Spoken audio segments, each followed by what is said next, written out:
వేళ సత్యవతమ్మ ఈ క్షణాన తను మామూలు మనిషి అవ్వకుండా నిజం చెప్పకుండా ఉంటే చంటికి అన్యాయంగా శిక్ష వేసినట్టే కదండి. చంటిని ఊరు వదిలి పంపించేసినట్టే కదండి. అసలు ఆ రవిబాబుని అని చెప్పి ఇంకా నేరుగా ఇంటికి వెళ్ళడంతో కొరడా తీసుకుని రవిబాబుని చిత్తక బెకేస్తుంది చెంచులమ్మ. అయితే పెద్దమ్మ ఏం చేశాను అనగాని నా గాజులు తీస్తావా, వెంకట్రావుతో అబద్ధం చెప్పించి చంటిని ఊరు వదిలి వెళ్ళిపోయేటట్టుగా చేస్తావా అంటూ మాట్లాడేసరికి ఒక్కసారిగా షాక్ అయిపోతాడు రవిబాబు.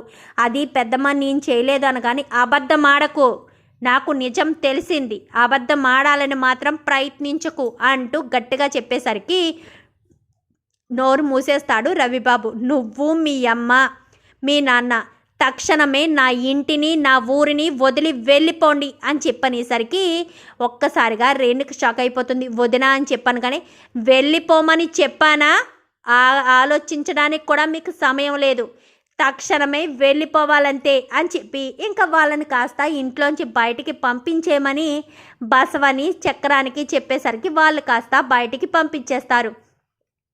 సింధూరా చంటి అని చెప్పి హాల్లోంచే పిలుస్తుంది. అమ్మగారు పిలుస్తున్నట్టున్నారు అమ్మాయి గారు అని చెప్పను కానీ ఇద్దరు కూడా పరుగున వస్తారు.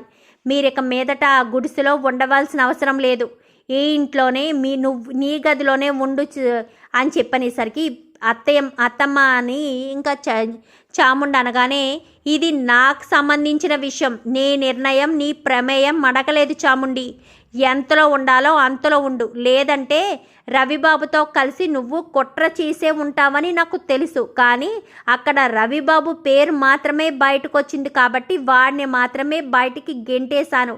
ఇంకొకసారి ఇలాంటి పిచ్చి పని చేస్తే నిన్ను నీ కుటుంబాన్ని కూడా బయటికి గెంటడానికి నాకు ఎక్కువ సమయం పట్టదు అని చెప్పి వార్నింగ్ ఇచ్చేసరికి ఒక్కసారిగా చాముండి షాక్ అయిపోతుంది. వెంటనే చంటిని సింధూరని వాళ్ళ గదిలోనే పెట్టేసరికి ఇంకా పంతులు గారిని పిలిపించి ఆ రోజు రాత్రికే వాళ్ళిద్దరికీ మొదటి రాత్రికి ముహూర్తాలు కూడా పెట్టిస్తుంది.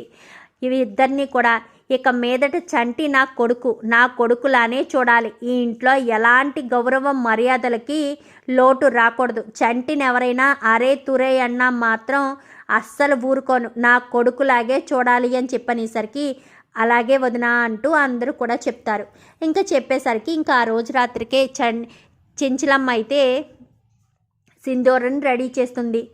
కేశవయ్య అయితే చంటిని రెడీ చేస్తాడు. ఎందుకు అయ్యగారు ఇదంతాను అని చెప్పను కానీ మేమిద్దరం క్షమించి మిమ్మల్ని ఇంట్లోకి రానిస్తే మీరిద్దరూ ఒకటవుదామని అప్పటి వరకు దూరంగానే ఉన్నారు కదా, అందుకే మా భార్యాభర్తలు ఇద్దరం మీ భార్యాభర్తల్ని ఒకటి చేస్తున్నాము అంటూ మాట్లాడేసరికి ఇంకా చాలా సంతోషపడిపోతాడు. ఇంకా ఈ సంతోషం చాలయ్యా, ఇంకా ఎప్పటికీ కూడా మీ నుంచి నేను దూరం కాను అనగానే దూరం చేసుకునే పరిస్థితిలో కూడా మేము లేము చంటి అని చెప్పి ఇంకా మాట్లాడుతూ ఉంటాడు కేశవయ్య.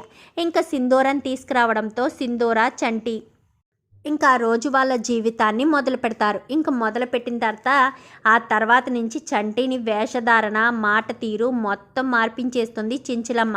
తనతో పాటే తీసుకువెళ్ళడం, తనతో పాటు తీసుకురావడం, ఎవరైనా సరే ఎవరు అబ్బాయి అంటే నా కొడుకు అని చెప్పి అందరికీ చెప్పడంతో ఇంకా సింధూరకి ఎందుకో అనుమానం కలుగుతుంది. నిజంగానే అత్తమ్మ ఇంత ఎలా మార్పు రావడం ఏంటి, నా భర్తను ఒక పనివాడిగా చూసే అత్తమ్మ ఇప్పుడు నా కొడుకు అంటూ పరిచయం చేయడం ఏంటి అనుకుంటుంది సింధూర. ఇంకా చంటి సింధూర చాలా హ్యాపీగా ఉంటారు. చెంచులమ్మ సింధూరను కానీ చంటిని కానీ కాళ్ళు కింద పెట్టనివ్వకుండా ఎంతో ప్రేమగా, ఎప్పుడు వంటగదిలో కూడా వెళ్ళని చెంచులమ్మ చంటి కోసం సింధూర కోసం వంటలు చేయడం, చంటికి సింధూరకి ఎంతో ప్రేమగా తినిపించడం, చాలా ప్రేమగా అయితే చూసుకుంటూ ఉంటుంది.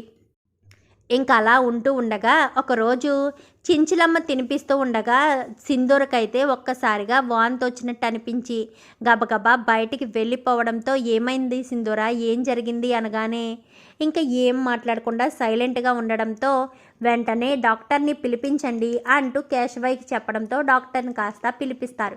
పిలిపించేసరికి సింధూరాన్ని తల్లి కాబోతుందని చెప్పను కానీ ఒక్కసారిగా చెంచులమ్మ ఆనందానికి అవధులు ఉండవు. ఇంకా ఊర్లో వాళ్ళందరినీ పిలిచి అంగరంగ వైభవంగా సింధూరకి సీమంతం చెయ్యాలి అని ముందు వీళ్ళందరికీ భోజనాలు పెట్టి పంపించండి, 6వ నెల వచ్చిన తర్వాత అందరినీ పిలిచి ఊరందరినీ పిలిచి సింధూరకు సీమంతం చేద్దాము అంటూ చెంచలమ్మ అనేసరికి ఇదంతా చూస్తూ చాముండి తట్టుకోలేకపోతూ ఉంటుంది. ఏం చేయాలో అర్థం కాదు. ఏదైనా చేస్తే తన తల్లిదండ్రులు కూడా రవిబాబులాగా రోడ్డు మీద పడతారు కదా అన్న ఉద్దేశంతో ఇంకా సైలెంట్గా ఉండడం తప్ప వేరే ఆప్షన్ ఏమీ లేక సైలెంట్ అయిపోతుంది చాముండి అయితే. ఇంకా సింధూర చెంచలమ్మ చూపించే ప్రేమకు సింధూర చంటి చాలా సంతోషపడిపోతారు. చూద్దాం మరి రాబోయే ఎపిసోడ్స్లో సింధూర చంటి ఊరు వెళ్లకుండా చెంచలమ్మే ఆపాలని మీరు కూడా కోరుకుంటే వీడియో నచ్చితే లైక్ చేయండి, ఛానల్ని సబ్స్క్రైబ్ చేసుకోండి, పక్కనే ఉన్న బెల్ సింబల్లో ఆల్ పై క్లిక్ చేయండి. ఎలా చేయడం వల్ల అందరికంటే ముందుగా చూడవచ్చు.